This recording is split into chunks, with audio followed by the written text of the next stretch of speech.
What is up, guys? How are you doing? Welcome back to the channel, and we are going to be doing our survival podcast. This is going to be a Q&A, also known as a question and answer, because I don't know how I could say these questions and make it sound like I made up my own sentence for it. So, here we go. First question says, what do you do if you find yourself alone in the woods with no way out?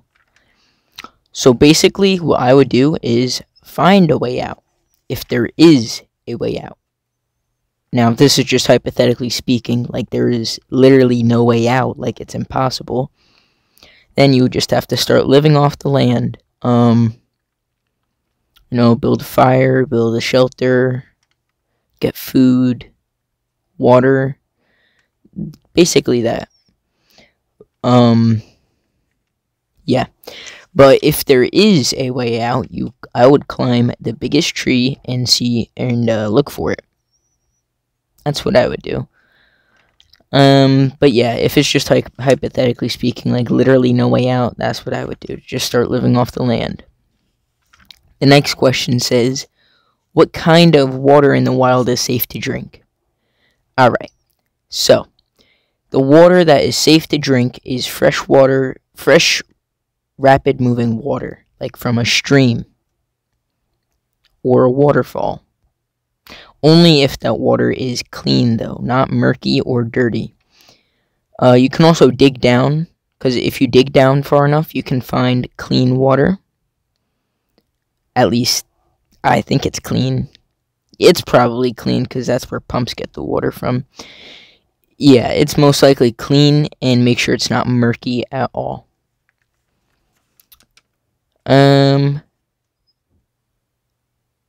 Oh, and also don't drink water from like a pond or a lake ever, because it has microbacteria that can be lethal. And I also heard rainwater is bad, but I don't know. But I don't think I would chance it as far as living, like constantly drinking off of the rainwater, so I wouldn't do that. Let's get on to the next question, and it says, what do you do if you're stranded? This doesn't say a location where you could be stranded, so I'm just going to assume the ocean, because I just did the woods one, so let's do ocean. If you're stranded in the middle of the ocean, that sucks, because you would just have to keep yourself afloat until you get spotted. Yeah, that's pretty much all you could do. I mean, you could look for something around you and see if it has an ability to spear fish, or if there even is anything around you. Most likely not, though. I did see this video where a guy did find driftwood that was able to float with him on it, so he didn't have to keep himself afloat. So I did see that, and it was a pretty interesting video, but it was 40 minutes long, so it was kind of a long video. But yeah, that's what I would do if I'm stranded in the middle of the ocean. Top 10 best hand warmers. There is no top 10. There is only one best, and that is the rechargeable ones. If we are just normally using a hand warmer normally, and you plan on coming back, or you just have resources with you, like let's say you're going on a hiking trip, or let's say you're just going camping for the weekend, or like, not if it's survival, because when the battery dies, it's done. But I guess it's the same way with normal hand warmers. Once the 3 hours or however long they last is done, then it's done. So yeah, I'm just going to say rechargeable anyway, because you can always bring a charging source with you to recharge them. Next question says, what kind of knife do you bring on an adventure? So, I would bring a survival knife on an adventure, where you unscrew the bottom and it has survival stuff, such as sewing stuff, buttons, matches, and stuff to start a fire, and if you're lucky, it has kindling in it. It also has a compass on it. So I would bring a survival knife, most definitely. The knife in this picture is not a survival knife, that is just a fixed blade. Survival knives are fixed blades, but they are usually larger than that, and they have a compartment in the back. Hold on, let me see this thing right here. Yeah, they usually have a compartment here, like in this area, to unscrew, and there's usually survival stuff in it. Yeah, so that's the knife I would bring. It says, what kind of knife do you carry daily? I carry an American flag knife that is also has a window breaker on it and a seatbelt cutter. That is the one I carry with me on a daily basis. When I'm going out. If I'm just home, I mix it up. I have like a pink knife. I have a black knife. Like, I have a whole bunch of pocket knives. I like to change it up when I'm just home. But when I'm going out, usually I bring that, I guess kind of tactical, pocket knife. What are the best kind of work boots to wear for hiking? Actually, I wouldn't really wear work boots for hiking. I would wear hiking boots for hiking because they usually have better treads, and most of them are waterproof. Not all working boots are waterproof, and not all hiking boots are waterproof, actually. But hiking boots are more specifically made for hiking. So I would probably just bring hiking boots, waterproof hiking boots, any waterproof hiking boot that's your size. What steel-toed boots do you recommend? Any steel toe, to be honest. I think they're all... I don't think one is specifically better than the other when it comes to the steel toe itself. They all pretty much do the same thing. It's just personal preference. And we have the question of the day. Now, I didn't know if I should use names on my channel, but I'm gonna start.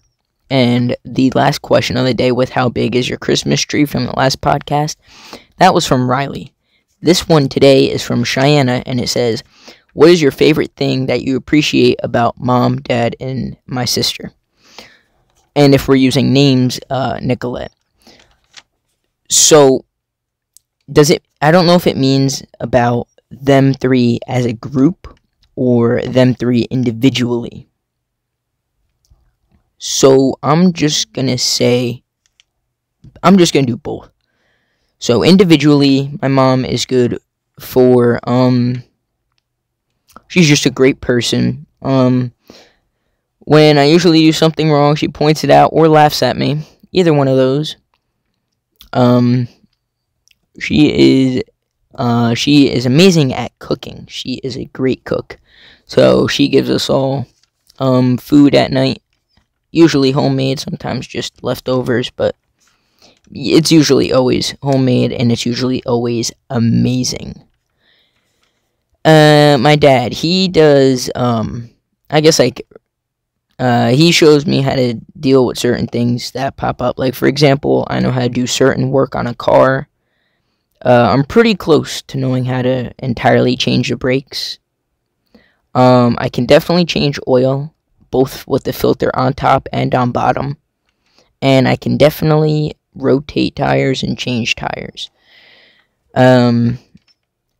So yeah, that's good about my dad. And another thing about my dad, I have no intention of being an electrician when I grow up, but I still know how to do electrical things, so it doesn't really matter what I'm gonna do growing up.